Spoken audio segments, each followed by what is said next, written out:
Beyond the organism, but also at the limit of the lived body, there lies what Artaud discovered and named, the body without organs.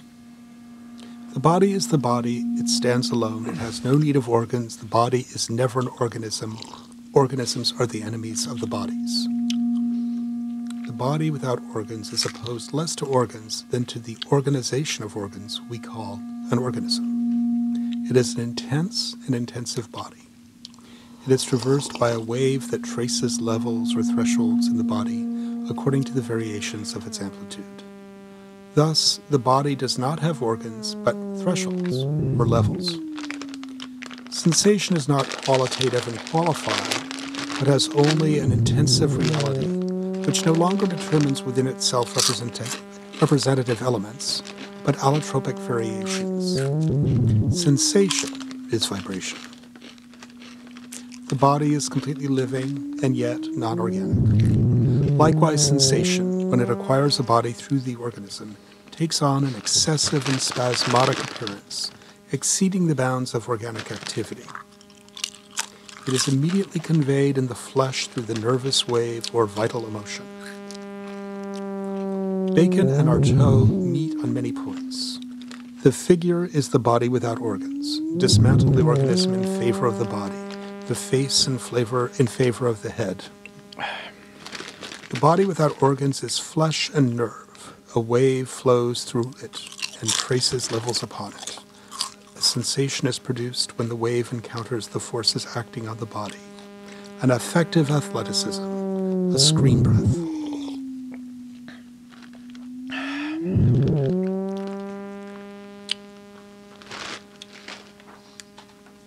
The scrubbed and brushed parts of the canvas are, in Bacon, parts of a neutralized organism, restored to their state of zones or levels. The human visage has not yet found its face. Life provides many ambiguous approaches to the body without organs: alcohol, drugs, schizophrenia, sadomasochism, and so on. But can the living reality of this body be named hysteria? And if so, in what sense? A wave with a variable amplitude flows through the body without organs. It traces zones and levels on this body according to the variations of its amplitude. When the wave encounters external forces at a particular level, a sensation appears. An organ will be determined by this encounter, but it is a provisional organ that endures only as long as the passage of the wave and the action of the force, and which will be displaced in order to be posited elsewhere. No organ is constant as regards either function or position. Sex organs sprout anyway, rectums open, defecate and close. The entire organism changes color and consistency in split-second adjustments. In fact, the body without organs does not lack organs, it simply lacks the organism. That is, this particular organization of organs. The body without organs is thus defined by an indeterminate organ, whereas the organism is defined by determinate organs. Instead of a mouth and an anus to get out of order, why not have one all-purpose hole to eat and eliminate? We could seal up nose and mouth, fill in the stomach, and make an air hole directly in the lungs, where it would then where it should have been in the first place. But what does it mean to speak of a polyvalent orifice or an indeterminate organ? That is what must be understood. The wave flows through the body at a certain level. An organ will be determined depending on the force it encounters, and this organ will change if the force itself changes or if it moves to another level. In short, the body without organs is not defined by the absence of organs, nor is it defined solely by the existence of an indeterminate organ. It is finally defined by the temporary and provisional presence of determinate organs. This is one way of introducing time. Hence the chromatic treatment of the body, which is very different from the treatment of the fields of color. The chronochromatism of the body is opposed to the monochromatism of the flat fields. Analogical language, it is said, belongs to the right hemisphere of the brain, or better to the nervous system, whereas digital language belongs to the left hemisphere. Analogical language would be a language of relations, which consists of expressive movements, paralinguistic signs, breaths and screams, and so on. One can question whether or not this is a language properly speaking, but there is no doubt, for example, that Artaud's theater elevated screen breaths to the state of language. More generally, painting elevates colors and lines to the state of language, and it is an analogical language.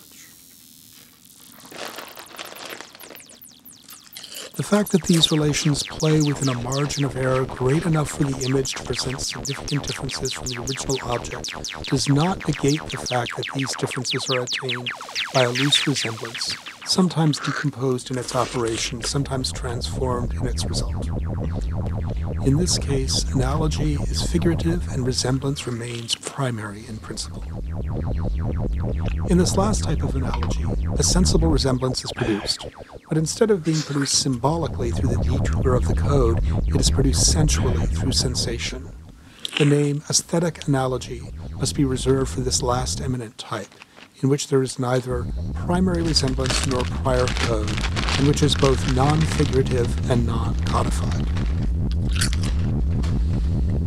But it is still difficult to explain what an analogical diagram is as opposed to a digital or symbolic code. Today we can relate it to the sonorous example of synthesizers.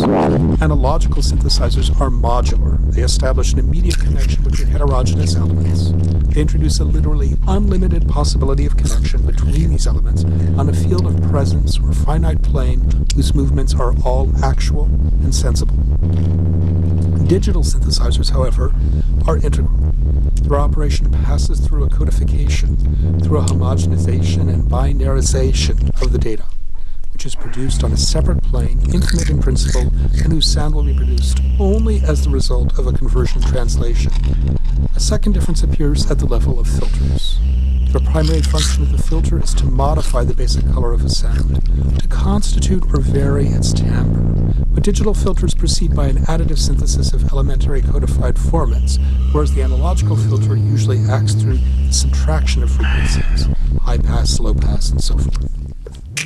What is added from one filter to the next are intensive subtractions, and it is thus an addition of subtractions that constitutes modulation and sensible movement as a fall. In short, it is perhaps the notion of modulation in general, and not similitude, which will enable us to understand the nature of analogical language or the diagram. But where Bacon does remain Cézannian is in the extreme elaboration of painting or analogical language.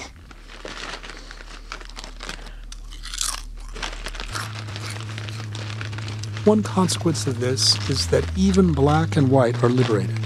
They are turned into colors, so that black shadows acquire a real presence and white light acquires an intense clarity, which is diffused through all ranges of color. But colorism is not opposed to relief, nor even to a drawn contour.